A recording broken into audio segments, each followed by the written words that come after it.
Alright, just for you friends, here's another video. A quick update. She is on her own tires, over her own weight, and I am very pleased the way that she's sitting on. Leaf springs are very straight. The leaf springs are sitting very straight on it. They're not bending or going crooked or anything. And if we go here to the back, the shackles are they're pretty good. They're sitting on a very pleasing spot. I like it. I like how the way that they're sitting right now. I couldn't ask for more, to be honest.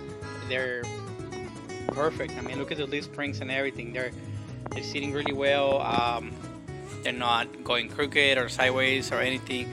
I still have to reinforce this bracket right here. That bracket right there. I gotta reinforce that. I gotta continue making the rest of the angle brackets for it to make sure that she's properly straight and reinforced. But first things are first. So we wanted to put it right here, like so, to get measurements. And I'm pretty sure you friends can tell that she's a lot taller on the front than she's on the back. And she's a foot. She has a whole 12 inches between the fender and the tire. Those are 35-inch tires on 17-inch wheels. And she has a whole foot, and on the back she has 7 inches. So I have to lift the back another 5 inches.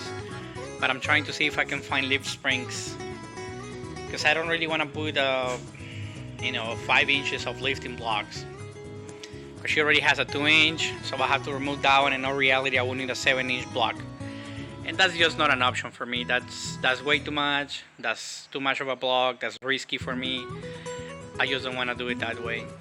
I really just prefer to see if I can find lift springs, and if I have to run 2-inch blocks, that's fine with me. But that's a 2-inch.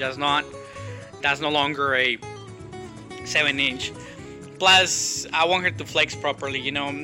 I also can double stack my lift springs and just get another pack like the one that she originally goes on, and just put double the amount of leaves on it. But I really don't want to do that, because that is gonna be hard on the back, and it's gonna ride uncomfortable. And she's stiff as it is. She's really stiff. So that's what we were doing. Another thing that I'm very pleased with is my pun bar. This one right here.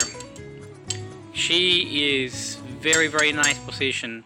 If I shave this spot right here, and if I cut it and leave my pan bar, if I get it and just lift it a little bit more, I would be able to put a very nice bracket over here. An angle iron plate right here, and put this guy right here and make it bolted right here. Now remember that my whole thing with this, doing it like this, is I want to have everything and as much as possible to be factory. So if this bracket breaks, I can go to the dealership and be like, I need a 2002 F250 Super Duty with a Danna60 on the front pun bar bracket, and get it, or the bushing for it. Be able to find parts wherever I go. And this actually is still pretty popular. A lot of guys run it. They're run on numerous applications, so this is the way that I decided to go with it, because of that reason. I'm gonna end up having to cut my front cross member right here. I'm gonna have to cut this guy right here, cut it all, get it all over here, clean this stuff really nice, and brace another one right here to here, because I need to be able to, I want to be able to use my Chevy gearbox, just turn my pivot arm around, because right now it's facing towards the back of the truck.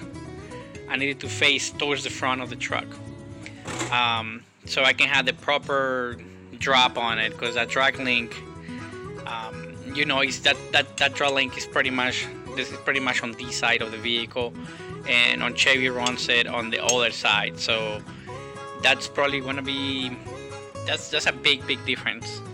And I want to make sure that, again, that I can run as much as original parts that I need, that I have accessibility. I'm sorry, I'm having a tired day and my English is not cooperating. It never does.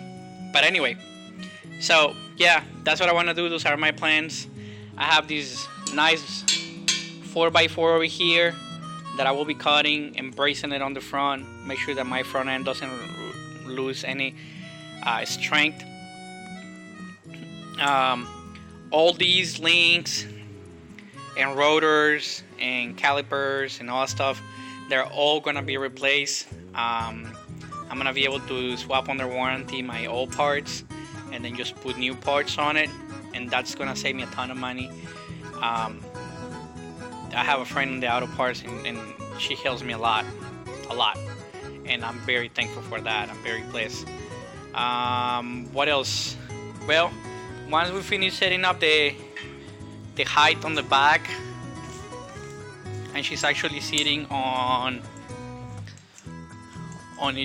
the leaf springs and stuff like that, then I'm able to set my pinion angle. I'm able to set my pinion angle, the length of my shocks, because right now my shocks are not that far. But as soon as this sucker goes high another 7 inches, those shocks are gonna be useless. So I might end up cutting those brackets right there and flipping them over. You know, to sell myself a couple $100 on just on shocks. And my pinion angle, I'm positive that pinion angle won't be the right side, the right degree. So all that stuff will get fixed, and we'll figure all that out. On the meantime, God bless you all. Thank you for continue watching. Continue to make more videos as I continue to make more progress on the truck. God bless you all, and I love you all.